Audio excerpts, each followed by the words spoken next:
Du Bois grew up in a relatively integrated community, which shaped his understanding of race relations early on. He excelled academically, graduating from Great Barrington High School in 1884. His church community supported his pursuit of higher education, leading him to Fisk University and later Harvard University, where he became the first African American to earn a PhD in 1895. His studies in Germany further refined his sociological perspectives and connected him with leading social scientists. In July 1897, Du Bois began teaching at Atlanta University in Georgia. His groundbreaking work, The Philadelphia Negro, 1899, marked one of the first sociological studies of an African American community. He introduced concepts like the submerged tenth and the talented tenth, advocating for a leadership class within the African American community. In 1905, Du Bois co-founded the Niagara Movement, which opposed the Atlanta Compromise and advocated for civil rights and higher education for African Americans. This effort led to the creation of The Crisis, a publication dedicated to these issues.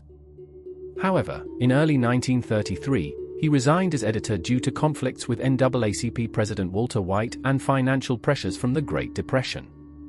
He returned to Atlanta University, where he explored Marxism and socialism, controversially stating in 1934 that separate but equal was an acceptable goal for African Americans, which prompted his resignation from the NAACP. His magnum opus, Black Reconstruction in America, 1935, argued that black people played a crucial role in the Civil War and Reconstruction, challenging prevailing historical narratives. Although initially ignored, this work later became foundational in African American history. Du Bois became increasingly aligned with leftist ideologies. Disappointed that many colleagues in the NAACP did not support him during his 1951 trial for failing to register as a foreign agent, he found solidarity among working-class whites and blacks. After the trial, he lived in Manhattan, focusing on writing and speaking engagements, passionately opposing military actions like the Korean War, which he viewed as imperialist efforts to maintain racial subjugation. In 1950, at 82, he ran for U.S. Senator from New York on the American Labor Party ticket, receiving about 200,000 votes. He continued to criticize capitalism as the root cause of racial subjugation globally. While recognizing the Soviet Union's faults, he believed communism could provide solutions to racial issues. His views on Stalin were complex. He disdainfully critiqued him in 1940 but later praised him in a eulogy after his death in 1953. Du Bois sought to attend the 1955 Bandung Conference in Indonesia, a significant event for newly independent nations, but the US government prevented his attendance.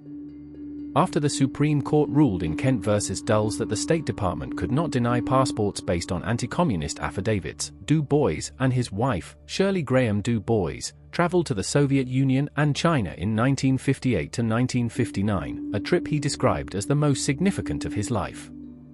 He advocated for stronger ties between African Americans and China, viewing the nation as understanding the challenges faced by people of color. Incensed by the Supreme Court's upholding of the McCarran Internal Security Act in 1961, Du Bois joined the Communist Party at age 93, defining communism as a system aimed at promoting the welfare of all rather than mere profit for a few. Du Bois's final years were spent in Ghana, where he moved in October 1961 to help create the Encyclopedia Africana. After recovering his passport, he celebrated Ghana's independence and returned to Africa for Nnamdi Azikiwe's inauguration as the first African governor of Nigeria. In early 1963, after the US refused to renew his passport, he became a citizen of Ghana.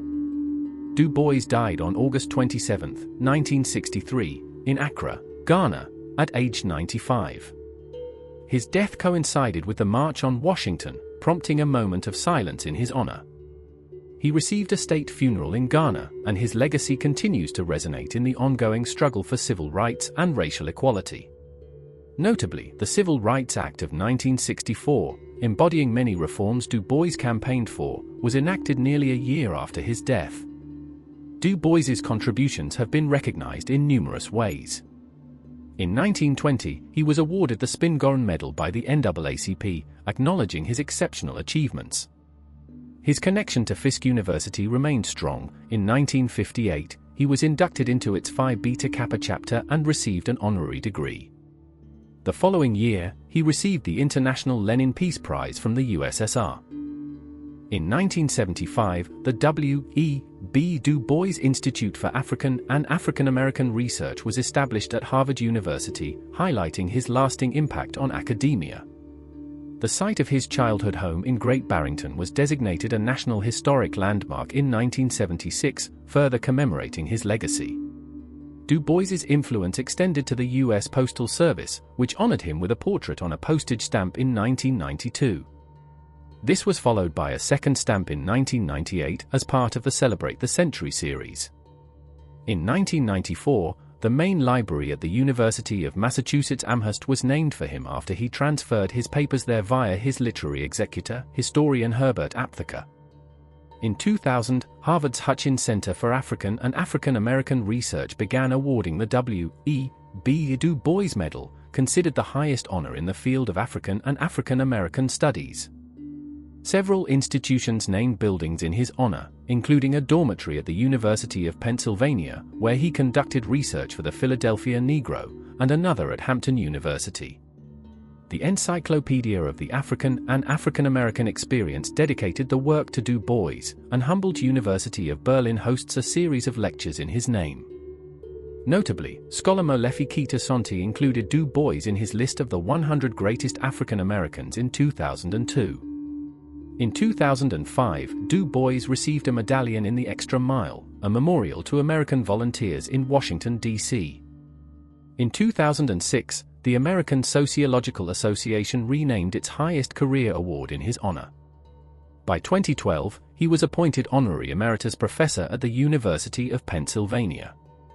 A bust honoring Du Bois was dedicated at Clark Atlanta University on the anniversary of his birth in 2013, and in 2015, the Du Bois Orchestra was founded at Harvard. In March 2018, he was awarded the Grand Prix de la Mémoire for the Grand Prix of Literary Associations 2017. Du Bois even featured as a character in the 2020 Netflix miniseries Self-Made, portrayed by Cornelius Smith Jr. Recently, in 2023, the government of Ghana signed a Memorandum of Understanding with the W.E.B. Du Bois Museum Foundation to enhance the W.E.B. Du Bois Memorial Center for Pan-African Culture, aiming to preserve and extend his legacy.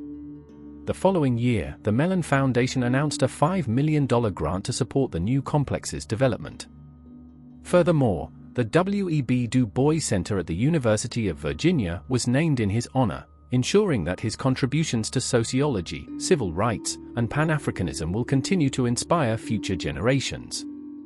Du Bois's literary contributions are vast and varied, including significant non-fiction works such as The Study of the Negro Problems, 1898, The Philadelphia Negro, 1899, and The Souls of Black Folk, 1903. His advocacy for African American rights is reflected in essays like The Talented Tenth and his historical analyses, including Black Reconstruction in America, 1935, and Africa in Battle Against Colonialism, Racialism, Imperialism, 1960.